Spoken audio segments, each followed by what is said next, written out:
નમસ્તે વિદ્યાર્થી મિત્રો, આપણે ધોરણ 4માં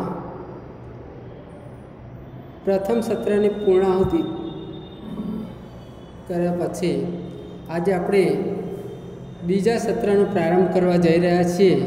ત્યારે સર્વે વિદ્યાર્થીઓ અને વાલી મિત્રોને મારા નવા વર્ષના ખૂબ ખૂબ અભિનંદન. આમ તો તમે સર્વે વિદ્યાર્થી અને વાલી મિત્રો જાણે છે કે હાલ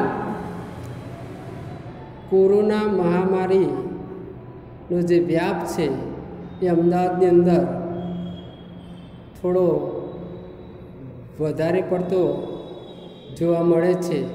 ત્યારે આપણે પ્રથમ સત્રની જેમ જ આ સત્રમાં પણ ઓનલાઈન શિક્ષણ થકી અભ્યાસ કરવાનો રહેશે, જેથી દરેક વિદ્યાર્થી તેમજ વાલીગણ મિત્રો અહીંયાથી મોકલવામાં આવતા જે વિડીયો લેક્ચર છે એ આપણે નિયમિતપણે જોવાના રહેશે. તેમજ વિષયવાર જે કંઈ લેક્ચર અથવા તો પીડીએફ અહીંયાથી મોકલવામાં આવે તે દરેક વિષયની નોટમાં લખવાનું રહેશે. સાથે સાથે જો અગાઉના પ્રથમ સત્રની કોઈ નોટમાં જો જગ્યા હોય તો તમે આ બીજા સત્રનું પણ જે તે વિષયની નોટમાં લખી શકો છો. બરાબર? તો આજે આપણે ધોરણ 4ની અંદર બીજા સત્રમાં ગણિત વિષયની અંદર પ્રકરણ 8 ગાડું અને પૈડા જોઈશું. પ્રકરણ 8 ગાડું અને પૈડા જોઈશું. તમે તમારી જે પાઠ્યપુસ્તક છે એ પાઠ્યપુસ્તકનો ખોલો, એ પાઠ્યપુસ્તકના પાના નંબર 81 ઉપર જોજો, પ્રકરણ 8 હશે. બરાબર? તો આ પાઠ્યપુસ્તકના પાના નંબર 81 ઉપર તમે જોશો તો એની અંદર ગાડા અને પૈડાની વાત કરી છે અને એના આધારે કેટલાક પ્રશ્નોના જવાબ આપણે અહીંયા જોઈશું. કે તમે તમારી આજુબાજુ ઘણી ગોળ વસ્તુઓ જોઈ હશે. વિદ્યાર્થી મિત્રો, તમારી આજુબાજુ એટલે આપણી આસપાસ ગોળ હોય વર્તુળ જેવી એવી ઘણી બધી વસ્તુ આપણે જોતા હોઈએ છીએ. બરાબર ને? તો એ વસ્તુઓની યાદી તમારી નોટબુકમાં બનાવો. કઈ કઈ વસ્તુઓ ગોળ છે તો જુઓ: 1 ઘડિયાળ, 2 વાટકો, 3 કપ, 4 ચકડોળ, 5 રકાબી, 6 ડીશ, 7 ટાયર, 8 પીઝા, 9 દિવાલ ઘડિયાળ, 10 ટેબલ, 11 ચંદ્ર, 12 બોલ, 13 1 રૂપિયાનો સિક્કો, 14 છે ગોળો, 15 છે ચકેડી.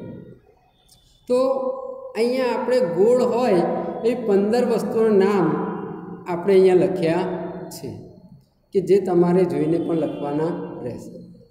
ત્યાર પછી બીજો એક સવાલ છે કે તમે ક્યારે બંગડીની દુકાને ગયા છો? અહીંયા જો અ, બ અને ક દેખાય છે. શું તમે ક્યારેય બંગડીની દુકાને ગયા છો? તો ગયા હશો તો તરત જ તમે જવાબ આપશો કે હા, હું બંગડીની દુકાને ગયો છું. હું બંગડીની દુકાને ગયો છું. તો અહીંયા ત્રીજા પ્રશ્નની અંદર અનુમાન કરો એવું લખ્યું છે કે આમાંની કઈ બંગડી તમારા માપની છે.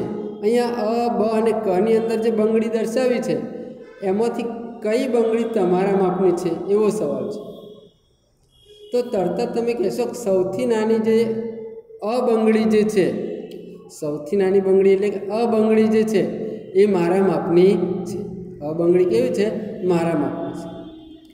ચોથો સવાલ છે કે એક તાર લો અને તેમાંથી તમારા માટે બંગડી બનાવો. શું તમારા મમ્મી કે શિક્ષિકા આ બંગડી પહેરી શકે છે? તો ના, આપણે શું કહીશું? ના, મારા મમ્મી કે મારા શિક્ષિકા આ બંગડી પહેરી શકતા નથી. કેમ નથી પહેરી શકતા? કે તારની છે, તારની બંગડી પહેરાય નહીં. બરાબર.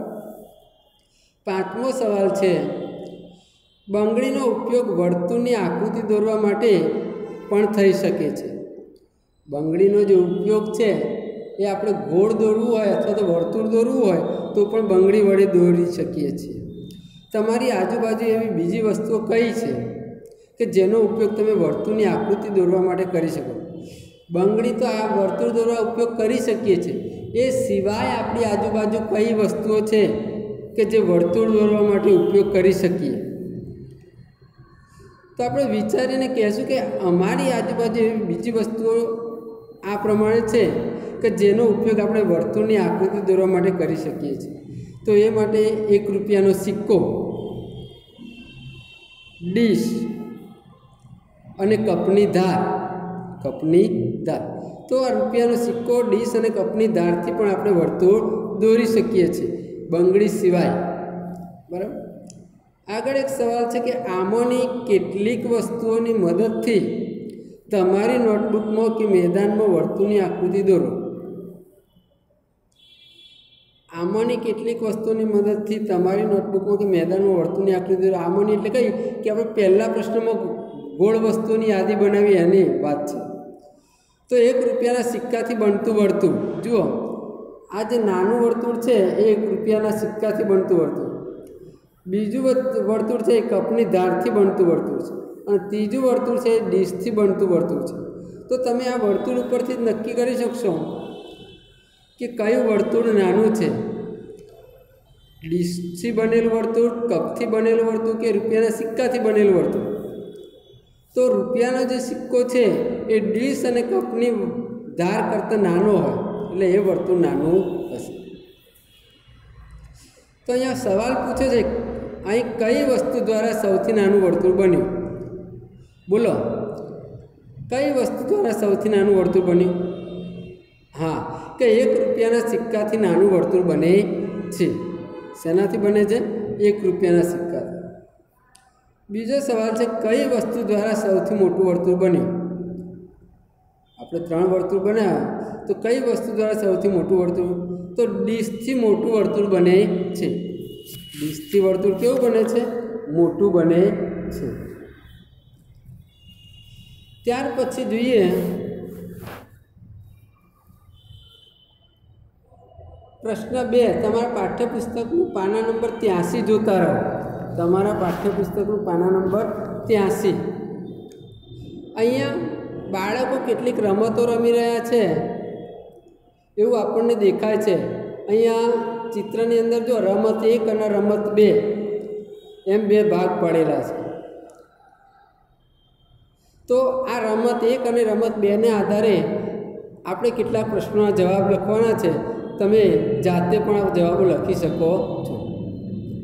પહેલો સવાલ છે, તમે આવી રમતો રમો છો? તો આપણે જવાબ લખીશું કે હા, હું આવી રમતો રમું છું. બીજો સવાલ છે, જ્યારે તમે આવી રમત રમો છો ત્યારે કયું ગીત ગાઓ છો? આપણે કોઈ રમત રમીએ ત્યારે કયું ગીત ગાઈએ?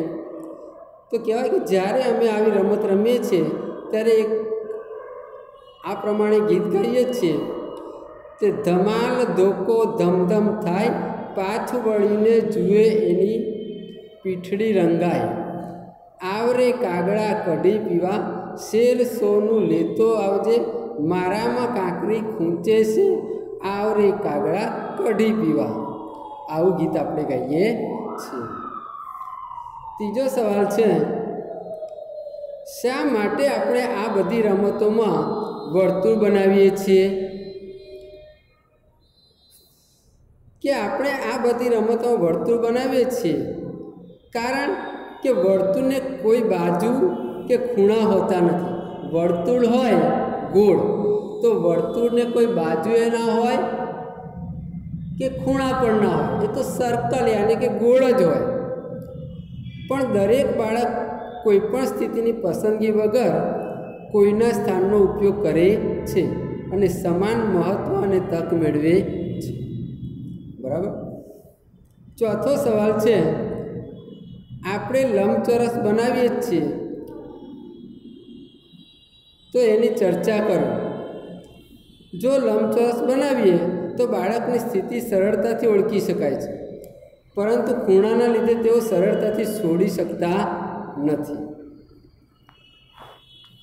પાંચમો સવાલ છે, આવી વર્તુળ બનાવીને રમી શકાય તેવી બીજી રમતો વિશે વિચારો. વર્તુળ બનાવીને રમી શકાય એવી રમતો વિશે બીજું વિચારો. તો વર્તુળ બનાવીને રમી શકાય તેવી બીજી રમતો જોઈએ તો પહેલી છે તો સંગીત ખુરશી, બીજી છે ખોખો, ત્રીજી છે મારદડી. આ જે છે આપણે વર્તુળ બનાવીને રમી શકીએ છીએ. ત્યાર પછી આગળ આપણે પ્રશ્ન 3 જોઈએ, પાના નંબર 83-84, કે નૈના, ચીપુ અને અર્ચનાને રમત રમવી છે. તેઓને મેદાનમાં એક મોટું વર્તુળ બનાવવું છે, પરંતુ તેઓ લીટી દ્વારા આકૃતિ બનાવી શકતા નથી. તેથી અર્ચના લાકડી વડે દોરવાનો પ્રયત્ન કરે છે. બરાબર. કે તે લીટી દ્વારા આકૃતિ બનાવી શકતા નથી એટલે લાકડી વડે દોરવાનો પ્રયત્ન કરશે. લાકડી લઈને હાથમાં પકડી આમ ગોળ વર્તુળ બનાવવાનો પ્રયત્ન કરે છે. ચીપુ અને નૈના તે કોઈ પણ રીતે વર્તુળ જેવું દેખાતું નથી. તો અર્ચના કે સારું, તમે બંને શા માટે પ્રયત્ન નથી કરતા? ચીપુ અને નૈના બંને મેદાન પર વર્તુળ બનાવે છે. ચીપુ અને નૈના બંને વર્તુળ બનાવે છે. જુઓ, બંને દેખાય છે આપણને. તો પ્રશ્ન પહેલો છે કે આમાંથી કોઈ પણ વર્તુળનું ચિત્ર સરસ છે? આ જે બે વર્તુળ દેખાય છે ચીપુ અને નૈનાએ બનાવ્યું, એ એક જ ચિત્ર સારું છે? ચર્ચા કરીએ તો ના, આમાંથી કોઈ વર્તુળ સરસ નથી. અહીંયા જે વર્તુળ દોર્યા છે એ બંને વર્તુળ સારા નથી. બંને વર્તુળ જેવા લાગતા જ નથી, લંબગોળ જેવું દેખાય છે. બરાબર. બીજો સવાલ છે, જમીન ઉપર તમે ચોક વડે વર્તુળ દોરી શકો, પ્રયત્ન કરો. પ્રશ્ન 4, કે અર્ચનાએ ખીલી અને દોરા વડે મેદાન પર વર્તુળ બનાવવાનું નક્કી કર્યું. તેમણે પાતળી દોરી લીધી અને તેના બંને છેડે ખીલીઓ બાંધી. અર્ચના ખીલી અને દોરા વડે મેદાન પર વર્તુળ બનાવવાનું નક્કી કર્યું એટલે એક પાતળી દોરી લીધી અને તેના બંને છેડે ખીલીઓ બાંધી. બંને છેડે ખીલીઓ બાંધી, જોજો બરાબર. પછી તેના મિત્રની મદદથી તેણે વર્તુળ બનાવ્યું. કેવી રીતે બનાવ્યું? તો તેઓ કેવી રીતે વર્તુળ બનાવે છે તે ચિત્રમાં જુઓ. બરાબર. પાઠ્યપુસ્તકના પાના નંબર 84 ઉપર પહેલો સવાલ છે કે શું તમે પણ અર્ચનાને જેમ ખીલી અને દોરડા વડે વર્તુળ બનાવી શકો છો? તો કે હા, હું પણ અર્ચનાની જેમ ખીલી અને દોરડા વડે વર્તુળ બનાવી શકું છું. બીજો સવાલ છે, નાના જૂથમાં પ્રવૃત્તિ કરો. દરેક જૂથ જુદી જુદી લંબાઈનું દોરડું લેશે. જુદા જુદા જૂથે બનાવેલ વર્તુળ જુઓ.